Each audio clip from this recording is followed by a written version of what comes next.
Apocalipse, capítulo 20, a partir do verso 11. Depois vi um grande trono branco e aquele que nele estava sentado. A terra e o céu fugiram de sua presença, e não se encontrou lugar para eles. Vi também os mortos, grandes e pequenos, em pé diante do trono, e livros foram abertos. Outro livro foi aberto, o livro da vida. Os mortos foram julgados de acordo com o que tinham feito, segundo o que estava registrado nos livros. O mar entregou os mortos que nele havia, e a morte e o Hades entregaram os mortos que neles havia, e cada um foi julgado de acordo com o que tinham feito. Então a morte e o Hades foram lançados no lago de fogo. O lago de fogo é a segunda morte. Aqueles cujos nomes não foram encontrados no livro da vida foram lançados no lago de fogo.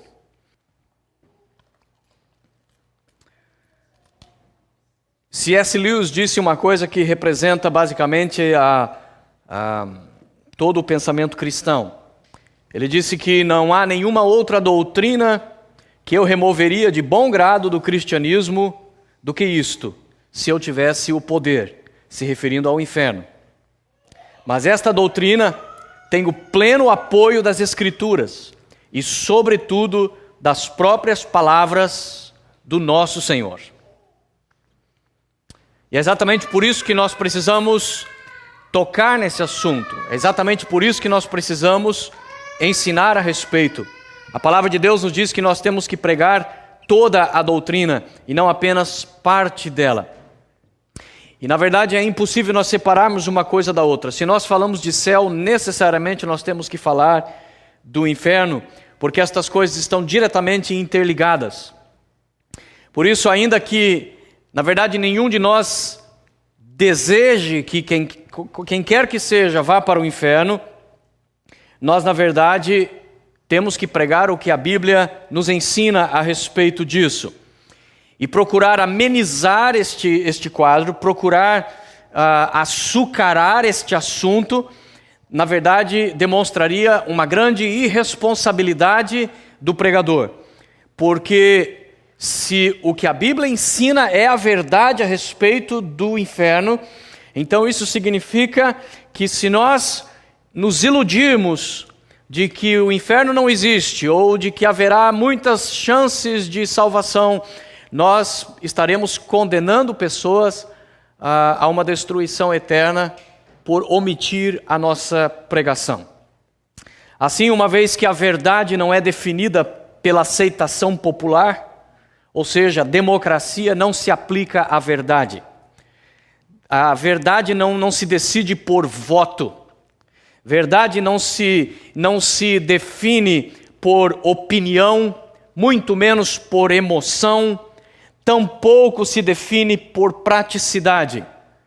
Nem tudo que funciona significa que necessariamente é verdadeiro.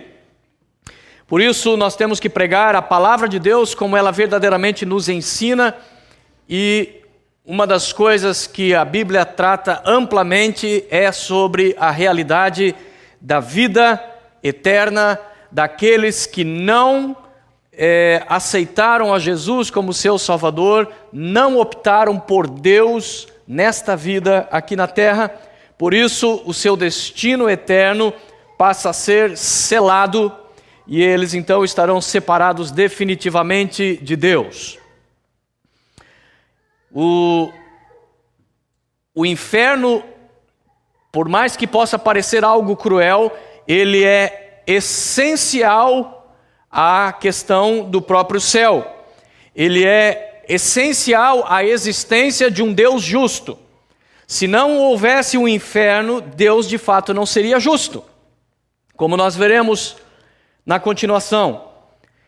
A ideia do inferno é a mesma ideia de você lidar com pessoas que, apesar de serem avisadas, de terem conhecimento da lei, elas preferem viver a sua vida contrário às normas da sociedade, contrário às leis do seu país.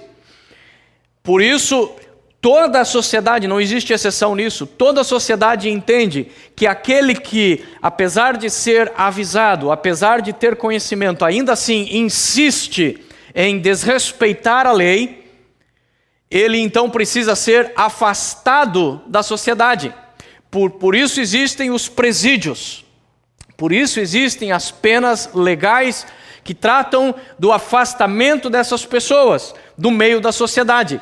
Elas são levadas para um outro lugar, para um outro ambiente, onde elas estarão isoladas da sociedade, a sociedade não terá mais contato com elas, porque elas assim optaram. Elas optaram por uma vida de transgressão da lei, portanto agora elas têm que viver isolados daqueles que optaram por seguir a lei.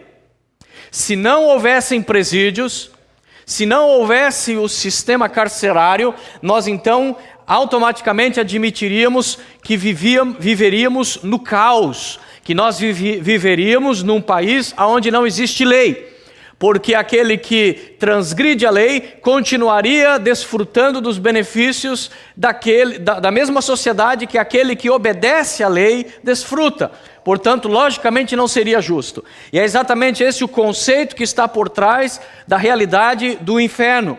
Se existem pessoas que durante toda a sua vida dizem para Deus, quer com palavras, quer com ações, que elas de fato não querem a Deus, elas rejeitam a Deus nessa vida, então o que Deus tem que fazer é afastar essas pessoas do convívio, do meio do convívio, daqueles que querem servir a Deus, daqueles que querem viver com Deus. E isto é a noção do inferno. É o afastamento do ímpio, é o afastamento daquele que recusou a Deus, daquele que foi inimigo dos que se aproximavam de Deus. Nós precisamos prestar atenção neste ensino, porque ele é ensinado amplamente na Bíblia e ele é fortemente ensinado por Jesus. Na verdade, quando nós vamos para a Bíblia, nós descobrimos que Jesus falou muito mais sobre o inferno do que sobre o céu. Ele tratou muito mais deste assunto, exatamente devido à periculosidade, exatamente porque nós precisamos estar cientes da realidade para que possamos então ter a chance de escapar deste destino. Um certo escritor disse o seguinte: quero ir para o céu por causa do clima e para o inferno por causa da companhia. Há muita gente que no fundo, sem dizer, concorda exatamente com esta pessoa, de que o clima do céu é temperado, o ar-condicionado funciona, até mesmo porque está nas alturas, então é bem arejado, é friozinho, é gostoso. Agora, ele sabe que essa temperatura no inferno não é tão boa assim, o ar-condicionado não funciona, está quebrado faz muito tempo. Mas, segundo ele, pelo menos a companhia é mais interessante. Na concepção dele, as pessoas que estão no inferno são mais interessantes do que aqueles crentes chatos, do que aquela gente chata que só vive de ir em igreja. Também existem muitas pessoas que dizem: é melhor estar no inferno com os amigos do que no céu com os hipócritas. Mas não se esqueça que, na verdade, não existem amigos no inferno e tampouco existem hipócritas no céu. Então, aquele que acredita nisso vai se iludir duas vezes e vai descobrir que não há amigo nenhum, tampouco há hipócritas no céu. C.S. Lewis também disse que no final de todas as coisas só haverá dois grupos de pessoas. O primeiro grupo é o daqueles que disseram para Deus: seja feita a tua vontade. O segundo grupo é aqueles que Deus vai dizer para eles: seja feita a tua vontade. O inferno nada mais é do que o respeito de Deus ao livre-arbítrio humano. Pessoas que durante toda a sua existência disseram exatamente isso para Deus: não te quero, não quero andar contigo. As tuas coisas não me interessam. As tuas coisas não me chamam a atenção. Eu não tenho prazer naquilo que é teu, naquilo que se associa a Deus. E por isso, então, quando Deus resolver fazer a limpa universal e separar definitivamente os salvos, os que querem andar com Deus, então só restará um segundo lugar no universo, um lugar onde Deus vai dizer: aqui neste lugar você vai poder cumprir finalmente, completamente a sua vontade de estar definitivamente afastado da minha presença e de tudo aquilo que lembra alguma coisa de Deus. O conceito de céu e inferno não podem ser separados, pois Jesus ensinou sobre ambas as coisas. Se nós cremos em céu, nós automaticamente temos que crer no inferno, porque é o mesmo Jesus que disse as mesmas coisas, e muitas vezes ele disse isso numa mesma sentença. Numa mesma ilustração, num mesmo momento, ele tanto fala de céu como fala de inferno. Por isso é impossível desassociar o inferno do ensino de Cristo. E para aqueles pregadores modernos que estão ensinando por aí que um Cristo tão amoroso, que um Deus tão amoroso jamais condenaria pessoas ao inferno, é bom lembrar que Jesus deve ser levado a sério naquilo que ele fala. E não há como olhar para a Escritura Sagrada e não observar que a ênfase de Jesus sobre o inferno revela a sua preocupação com este assunto. A palavra inferno traduzida para nós, para o português, para o espanhol, hell em inglês, no grego foi traduzido da palavra grega Gehenna, G-E-E-N-A, Gehenna. Gehenna era um lugar verdadeiro que existia em Israel. Assim, toda vez que você encontrar no Novo Testamento Jesus falando a palavra inferno, ele estava usando a palavra Gehenna. Ele usava esta palavra porque esta palavra tinha um sentido muito profundo na mente de todos os judeus, de todos aqueles que viviam em Israel. Porque Gehenna é o nome do vale de Inom. Este vale, na história passada no Velho Testamento, era um vale que, quando os reis de Israel se desviaram completamente do Senhor e a palavra de Deus deixou de ser observada, era naquele local, naquele vale, que crianças foram sacrificadas ao deus Moloque. O culto a Moloque consistia de uma grande estátua, que na verdade era uma fornalha, era um forno, e essa estátua tinha suas mãos, ela era toda feita de bronze. A estátua de Moloque tinha suas mãos voltadas para cima, com uma leve inclinação, e o seu ventre era, na verdade, uma abertura para dentro deste forno.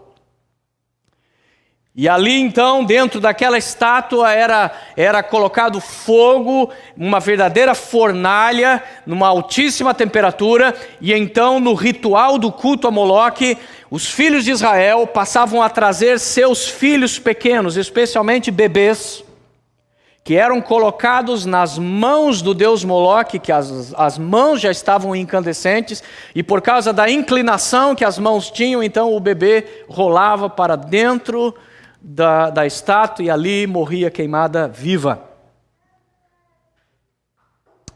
Deus condenou Israel por este ato absurdo, cruel, por este ato de apostasia, de desvio de toda a verdade de Deus.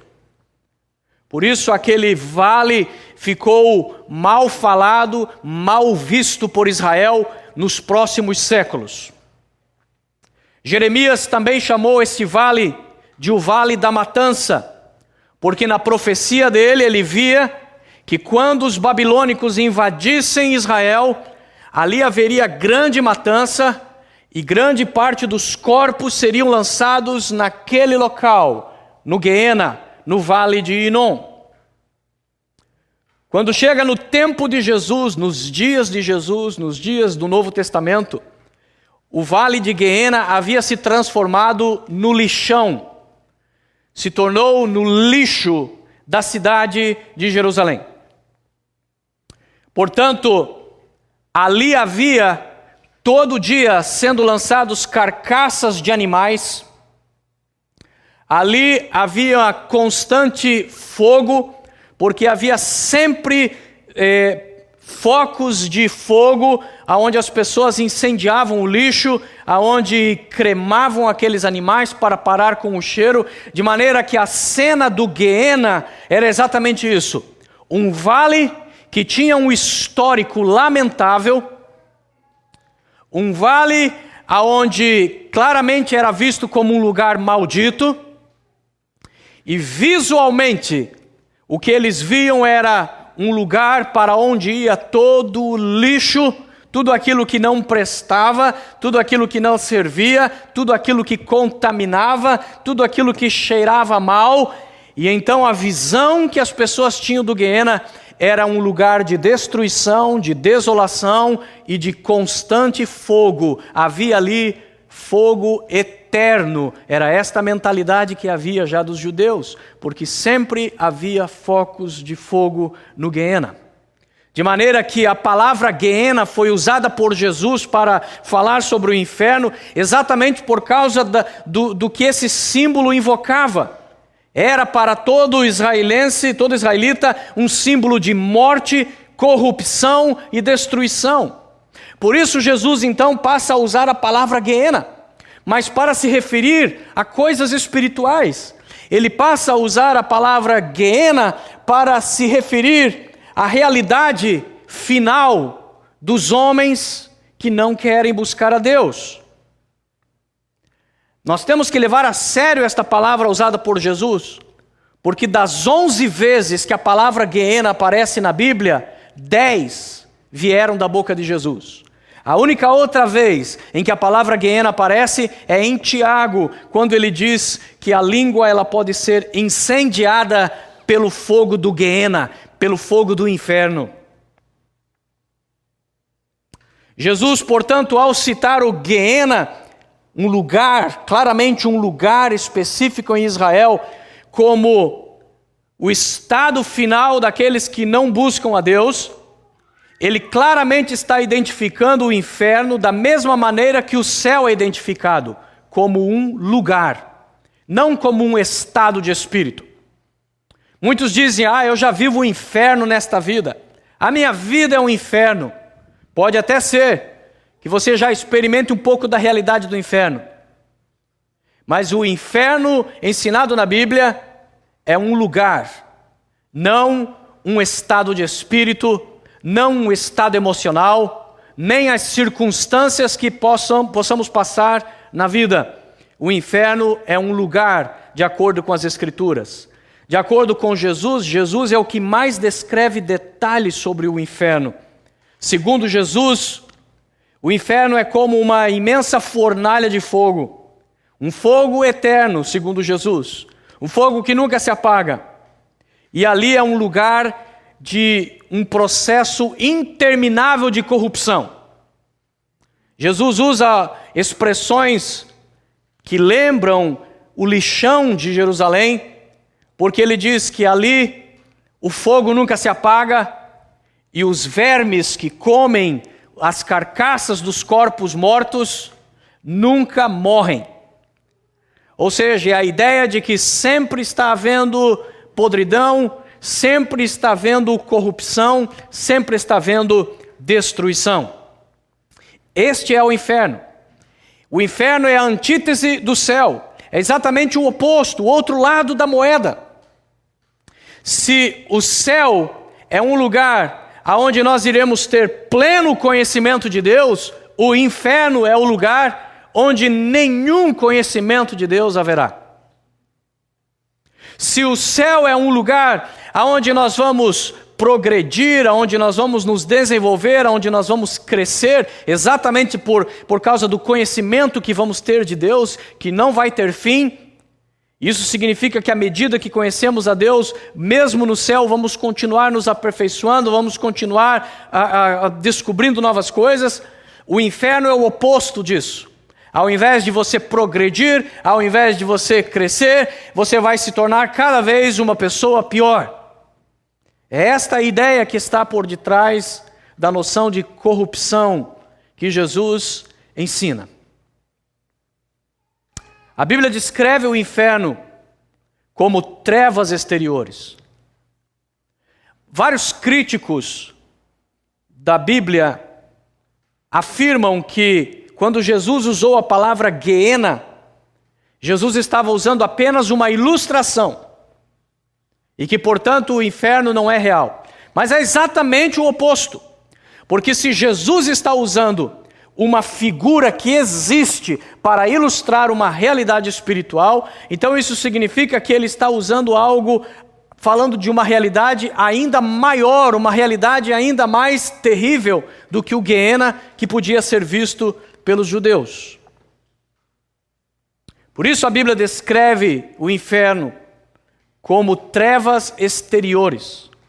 Por que trevas exteriores? Porque várias vezes este termo aparece associado em momentos onde Jesus, nas suas parábolas, ensina que aquele que obedeceu a Deus, aquele que cumpriu alguma coisa corretamente diante de Deus, Deus diz então para os que não cumpriram, lance-o para fora, para as trevas exteriores, ou seja, é o afastamento. Se esses que obedeceram estão indo para a luz, os que são lançados fora estão indo para as trevas, estão indo para a escuridão. Não escuridão física necessariamente, mas a escuridão da alma, a escuridão da depressão, a escuridão da amargura, a escuridão da tristeza, a escuridão do ódio, do rancor, a escuridão da inveja, do ciúme, a escuridão de todos os sentimentos baixos do ser humano.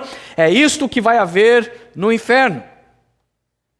De maneira que Jesus disse que lá será um lugar de choro e ranger de dentes. E é aí que alguns acham que banguelo não vai para o inferno.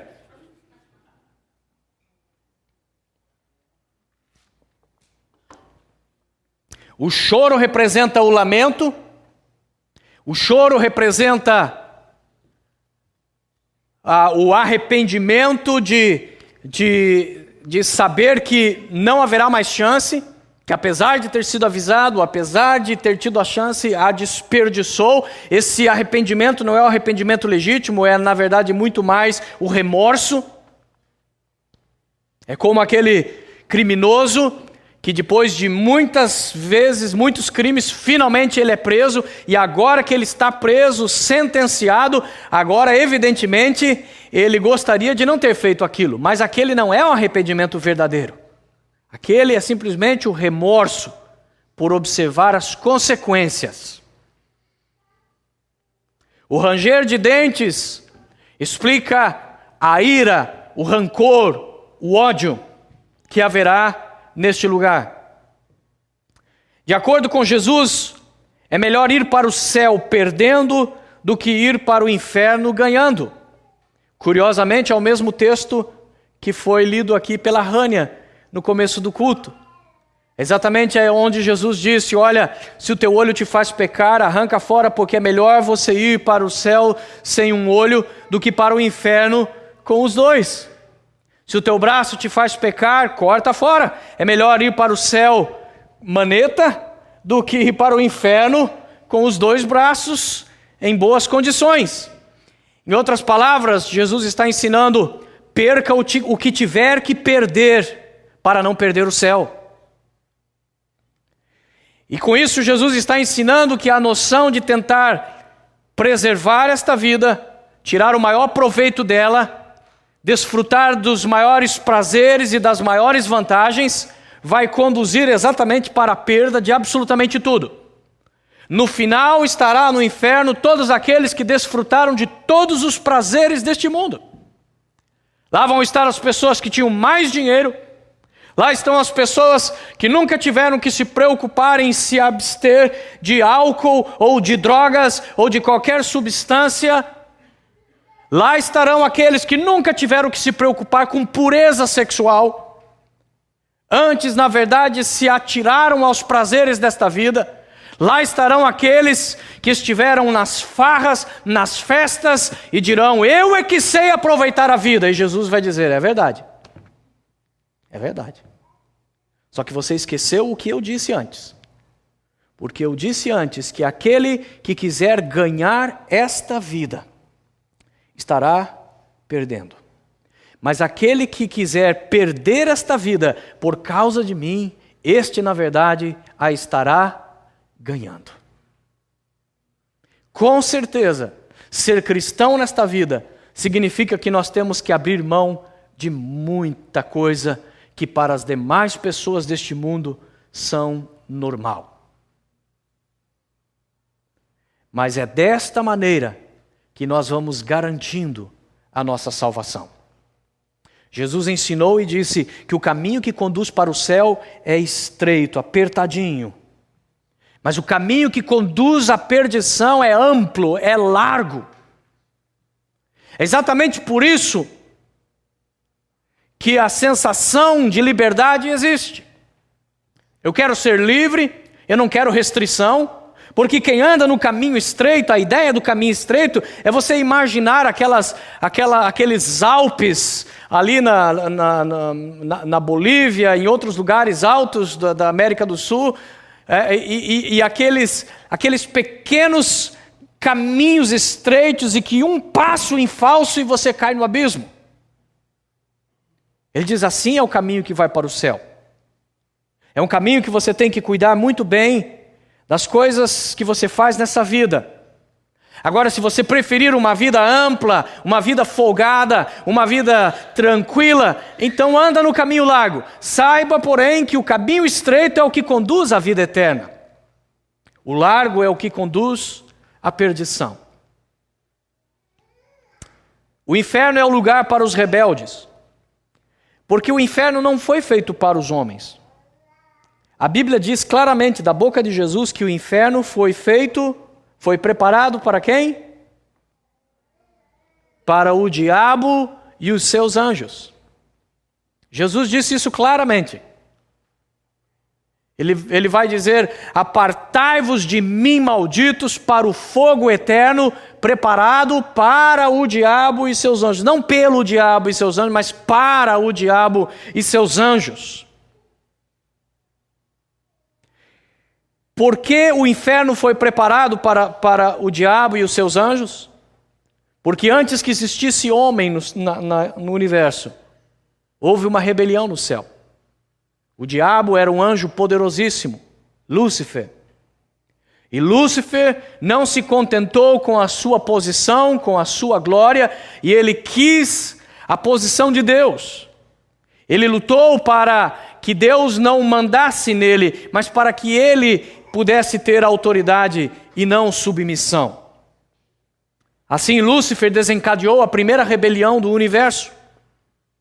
Ele conseguiu convencer uma terça parte dos anjos, e todos esses anjos, juntamente com ele, então, foram expulsos da presença de Deus. É o mesmo conceito que eu mencionei no começo. Ok, você quer se rebelar contra mim? Você não quer se submeter a mim? Ok, só que aqui o céu é o lugar das pessoas que me amam e que querem ficar comigo. Então, a porta do céu é a serventia da casa. Vai para aquela porta e sai fora. E a partir dali, Lúcifer e seus anjos são banidos do céu para sempre.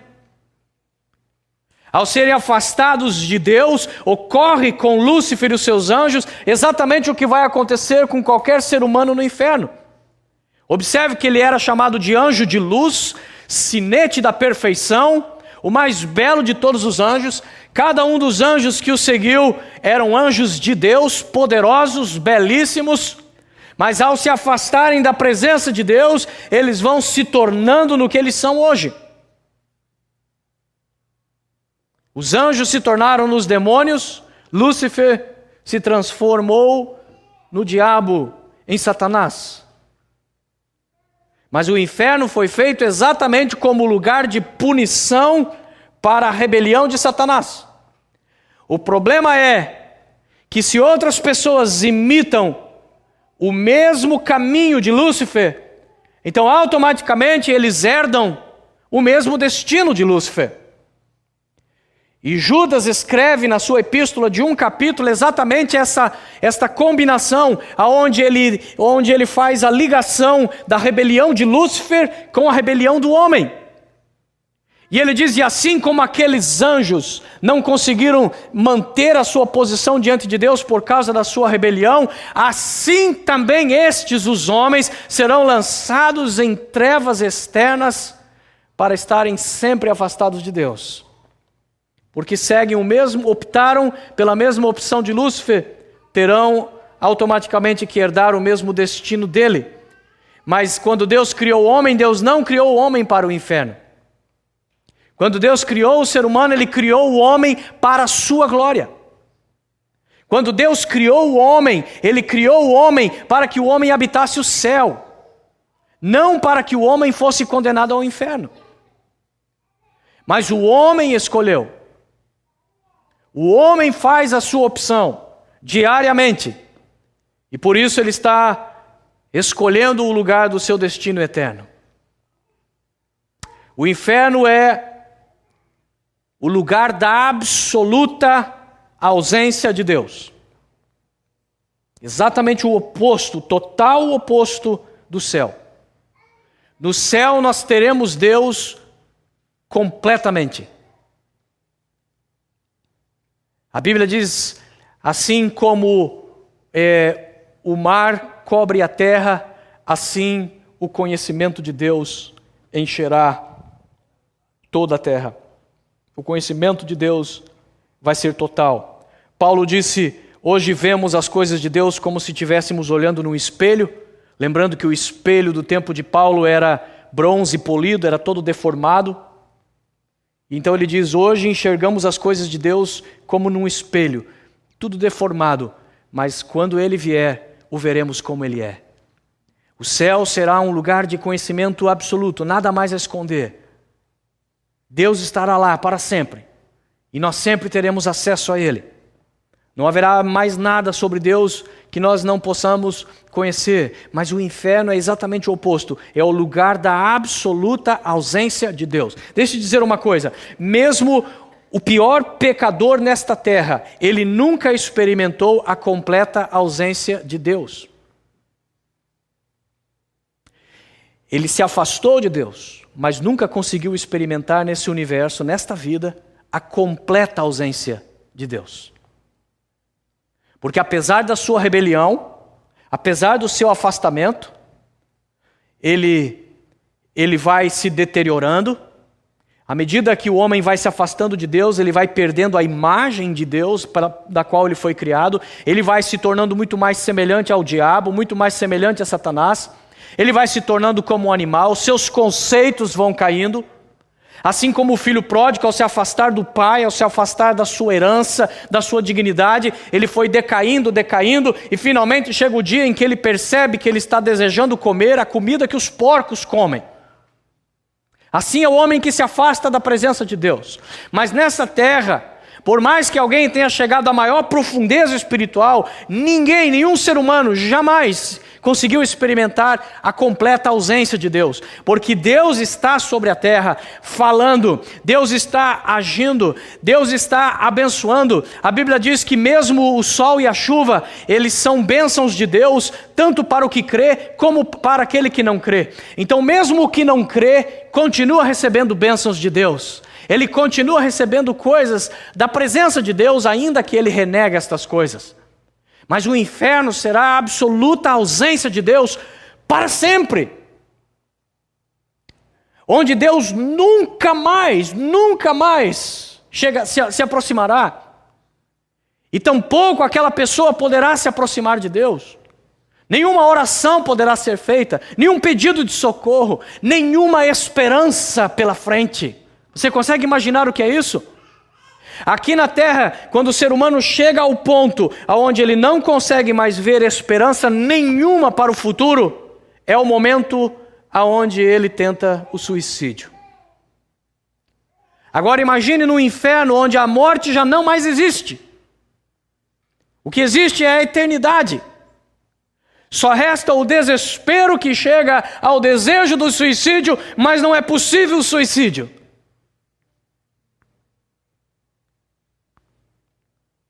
Ali é o lugar da completa, absoluta ausência de Deus. A vida no inferno será eternamente sem sentido, eternamente inútil. É como se fosse uma terra cinzenta, desesperada, destituída de esperança e de sonhos. E porque Deus é amor e como Ele não vai estar lá, o inferno é um lugar onde nunca haverá amor. Tantas pessoas perdem a sua vida eterna com Deus exatamente porque de alguma maneira acreditam que Satanás, ou o mundo, ou o diabo, ou o que quer que seja, lhes ama um pouquinho. Há pessoas que fazem pacto com o diabo para conseguirem fortunas ou fama. Como se o diabo tivesse algum interesse, algum amor, algum resquício de sentimento favorável a esta pessoa. Jesus foi claro, o diabo, o ladrão, só vem para 3 coisas. Ele só tem 3 interesses em relação à minha vida e à tua vida: matar, roubar e destruir. Deus estando ausente significa que nunca mais haverá qualquer traço de amor naquela esfera universal. Ali estará empilhado naquele lugar todo ódio, malícia, ciúmes que jamais houve. Nenhuma compaixão, nenhuma meiguice, nenhuma atenção, nenhuma preocupação desinteressada pelos outros. Somente o choro interrompido do egoísmo.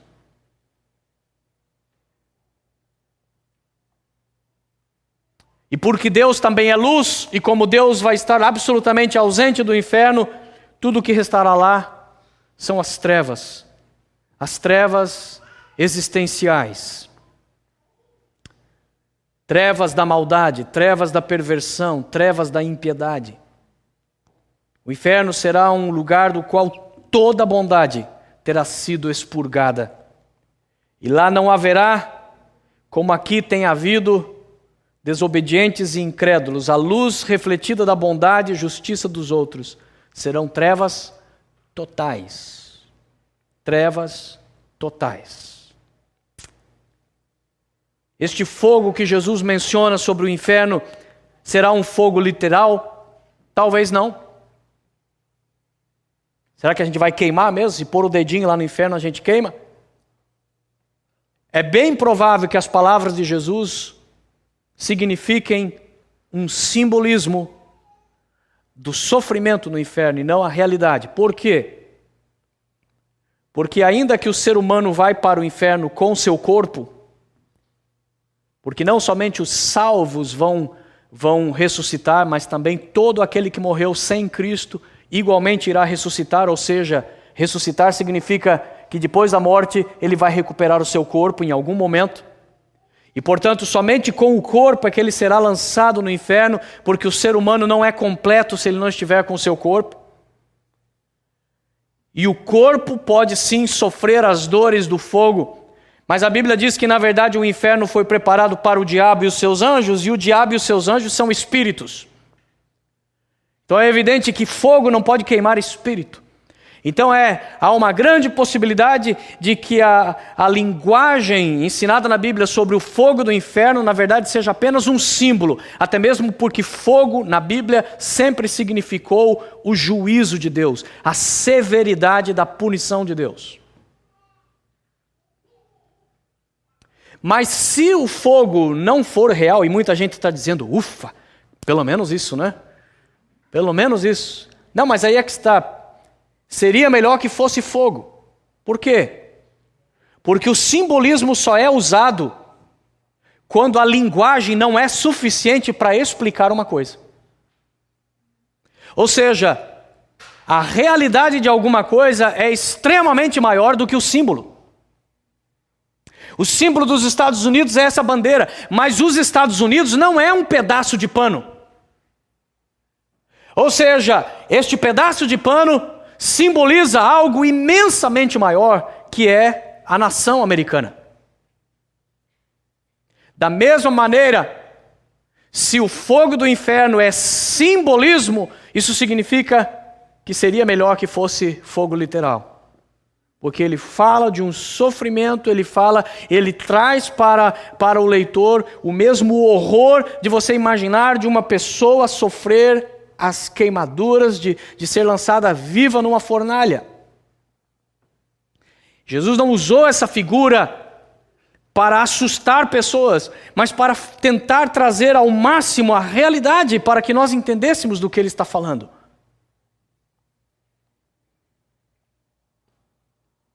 Eu estava vendo um documentário essa semana sobre o 11 de setembro, e ali mostra que mais de 200 pessoas saltaram das torres gêmeas,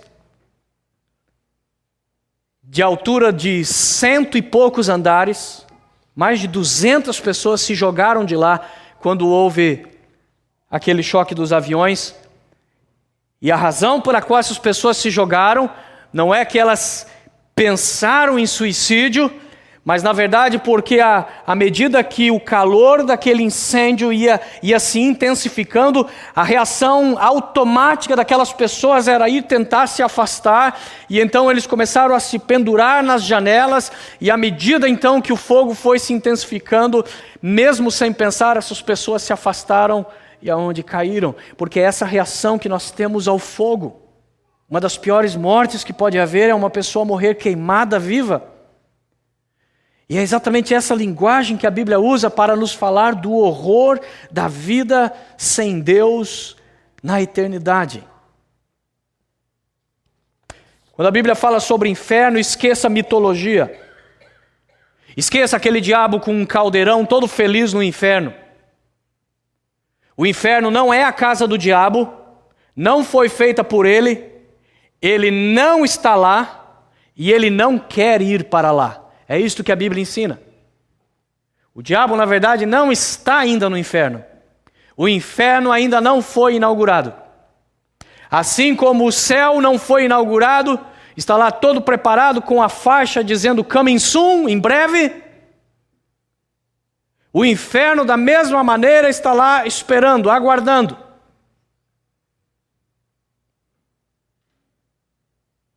Não é o diabo que construiu o inferno, não é a casa dele, ele não quer de jeito nenhum ir para lá, porque ele sabe que lá é o lugar onde ele vai ser atormentado por toda a eternidade. Isto é mitologia. Esta ideia do diabo tendo o inferno como a sua casa é mitologia, não é o que a Bíblia ensina. A Bíblia ensina que o inferno é um lugar de consciência. Qualquer pessoa que for para o inferno, assim como qualquer pessoa que for para o céu, estará plenamente consciente de quem eles são, de sua história, do seu passado. Não haverá nenhuma mudança. Em outras palavras, eu serei no céu exatamente quem eu sou hoje, em termos de consciência. Mas Jesus usou uma parábola onde ele mostra que no inferno também haverá o mesmo tipo de consciência. Porque ele usa a parábola do rico e do Lázaro para mostrar como tanto Lázaro, que foi para o que significaria o paraíso, o seio de Abraão, tinha plena consciência de quem ele era. Mas a Bíblia mostra que o rico que foi condenado ao inferno, ele está plenamente consciente ali. Ele sabe quem é Lázaro, ele sabe quem ele é, e ainda na ilustração de Jesus, ele sabe inclusive da realidade dos seus irmãos que ainda estão vivos. E por isso, naquela agonia, ele pede para Abraão: permita que Lázaro volte à vida para que ele possa pregar para os meus irmãos, para que os meus irmãos não venham terminar neste lugar. Portanto, na ilustração de Jesus, Jesus mostra que haverá plena consciência.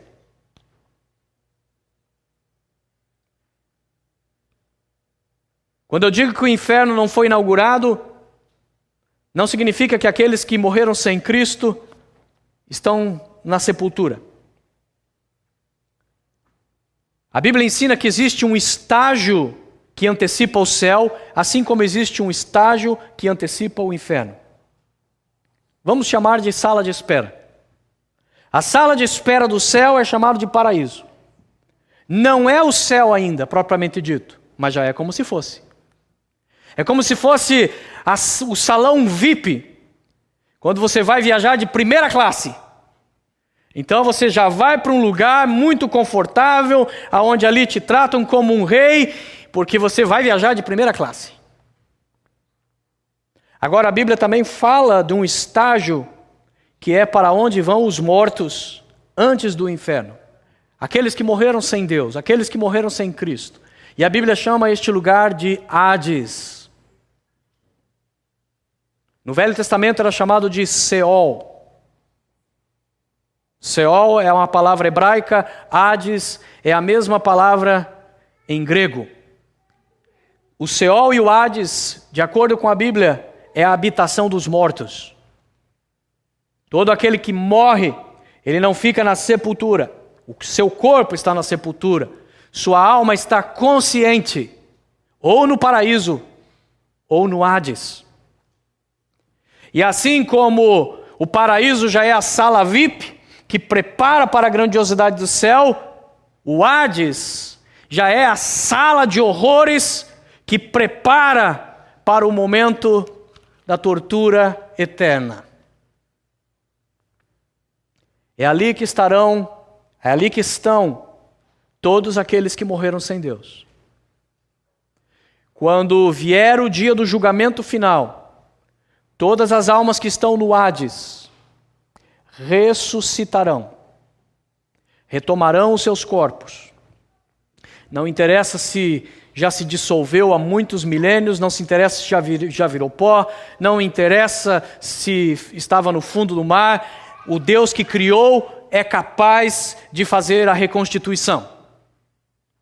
E Ele vai fazer a reconstituição. E é somente depois de retomar o corpo, aí é que Ele comparece diante do tribunal de Deus. Assim como ninguém vai direto para a penitenciária, Ele primeiro vai para a cadeia, aqui nos Estados Unidos o jail, para então esperar o julgamento. Só depois do julgamento é que ele finalmente então é enviado para a penitenciária. Da mesma maneira, aqueles que estão no Hades estão aguardando o dia do seu julgamento, que será o grande trono branco ensinado nas Escrituras, no texto que nós lemos aqui em Apocalipse. E neste texto a Bíblia diz claramente que naquele dia, no julgamento eterno, o mar entregará os mortos que nele havia, a morte e o Hades. Ou seja, o Hades será aberto e todos terão que comparecer diante do trono de Deus para o seu julgamento. O cristão não ressuscitará, porque ele já terá ressuscitado na volta de Cristo. Quando Jesus voltar no arrebatamento da igreja, a Bíblia diz que nós seremos arrebatados, os que estivermos vivos, e os que estiverem mortos ressuscitarão no mesmo instante e se encontrarão nas alturas com Deus para estarem eternamente com o Pai. Mas a ressurreição do ímpio ocorrerá depois. A Bíblia ensina sobre a questão do inferno que cada ser humano e cada anjo, ele vai existir eternamente, seja no céu ou seja no inferno. Existem vários ensinos contrários à Bíblia nesse assunto sobre o inferno. Nós temos, por exemplo, o ensino antibíblico do purgatório, de que depois que você morrer, você vai lá para o inferno, vai se queimar, vai tostar um pouquinho, mas depois de um bom tempo de penitência no inferno, de repente vai abrir uma portinha lá um pouco mais fresca, e quando você vê, você escapou e você já está no céu. A Bíblia não ensina absolutamente nada sobre o purgatório. A Bíblia tampouco ensina qualquer coisa como a doutrina da reencarnação, de que a pessoa vai morrer e depois que morrer, ela vai pagar pelos seus pecados, reencarnando, nascendo de novo como uma outra pessoa para pagar pelos pecados da vida anterior. A Bíblia não ensina absolutamente nada sobre reencarnação. A Bíblia é muito clara, muito específica, dizendo que depois da nossa morte, cabe ao homem morrer uma só vez, e então vem depois disso o juízo, comparecer diante do tribunal de Deus. Não haverá nenhuma outra possibilidade de salvação depois da nossa morte. A nossa vida é a janela que nós temos para fazer a opção eterna. Esta existência sobre a terra é o tempo e a oportunidade que nos é dado para escolher céu ou inferno para sempre.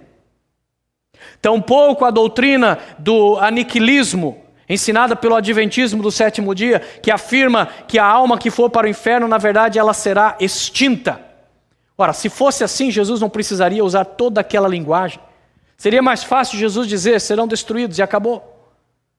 Para que Jesus vai... Como é que nós vamos conciliar o que Jesus falou sobre um fogo que nunca cessa, choro e ranger de dentes, um bicho que nunca morre, se na verdade no inferno fosse simplesmente a extinção da existência?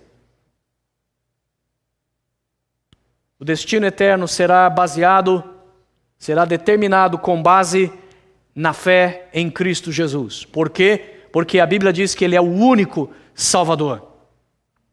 O único. Pedro pregou em Atos capítulo 4 e disse: porque nos céus ou debaixo da terra nenhum outro nome foi dado aos homens pelo qual nós possamos ser salvos.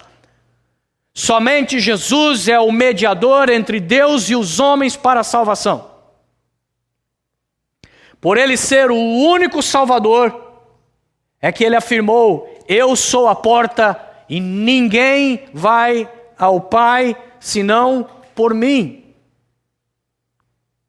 Quer viver eternamente? Ele disse: eu sou o caminho, a verdade e a vida.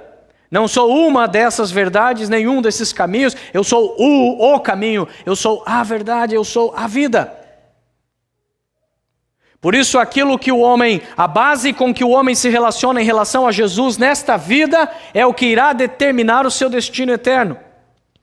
Se ele entendeu que Jesus é o único Salvador e o temeu e o serviu, ele será salvo. Mas se ele desperdiçou a única possibilidade de salvação, nada mais resta a não ser o destino eterno afastado. A Bíblia ensina que o inferno é eterno e irreversível.